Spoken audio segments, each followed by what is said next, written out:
ಸೀಪುಟ, ನಿನ್ನೆ ರಾತ್ರಿಯಿಂದ ಸೀತಮ್ಮ ಕರೆಕ್ಟಾಗಿ ನಿದ್ದೆ ಮಾಡಿಲ್ಲ ಕಣು.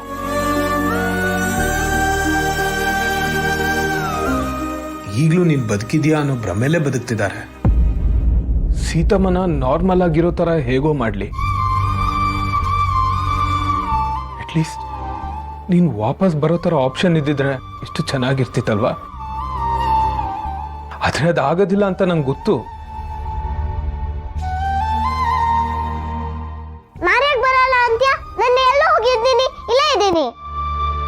ನಾನು ನೀನು ಸೇರಿ ಸೀತಮ್ಮನ್ನ ಹುಷಾರ್ ಮಾಡೋಣ. ಓಕೆ? ನನ್ಗೆ ಏನ್ ಮಾಡ್ಬೇಕು ಅಂತಾನೆ ಗೊತ್ತಾಗ್ತಿಲ್ಲ ಸೀಪುಟ.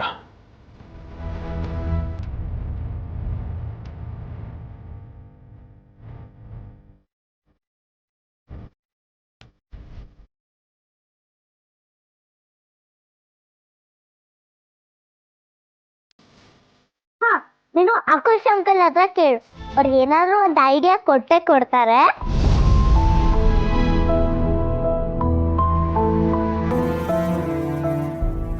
ಅರೆ, ನಾನು ಆಕಾಶ್ ಅಂಕಲ್ ಬಗ್ಗೆ ಮಾತಾಡ್ತಿದ್ದೆ, ಆಕಾಶ್ ಅಂಕಲ್ ಬಂದೇ ಬಿಟ್ರು.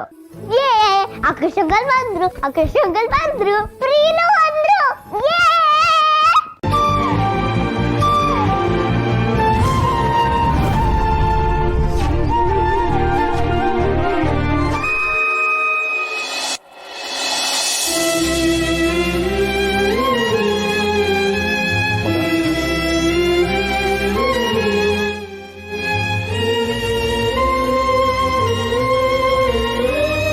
ನೀನೇ ಹಿಂಗೆ ಧೈರ್ಯವಾಗಿಟ್ರೆ ಸೀತನ ಹೇಗೋ ನೋಡ್ಕೊಂತ್ಯಾ?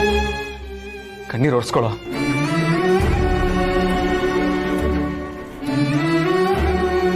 ನಾನು ಎದುರಿಸಿದೆ ತುಂಬಾ ದೊಡ್ಡ ಕಷ್ಟ ಅನ್ಕೊಂಡ್ಬಿಟ್ಟಿದೆ ರಾಮ್.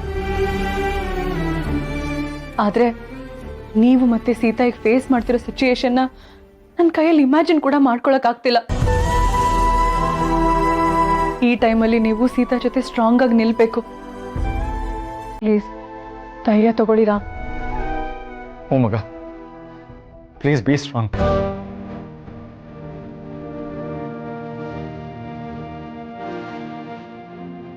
ರಾಮ್, ಸೀತಾ ಎಲ್ಲಿದ್ದಾಳೆ? ಅವರು ಸೀಪುಟಾಗಿ ಸ್ನಾನ ಮಾಡಿಸ್ತಾ ಇದ್ದಾರೆ.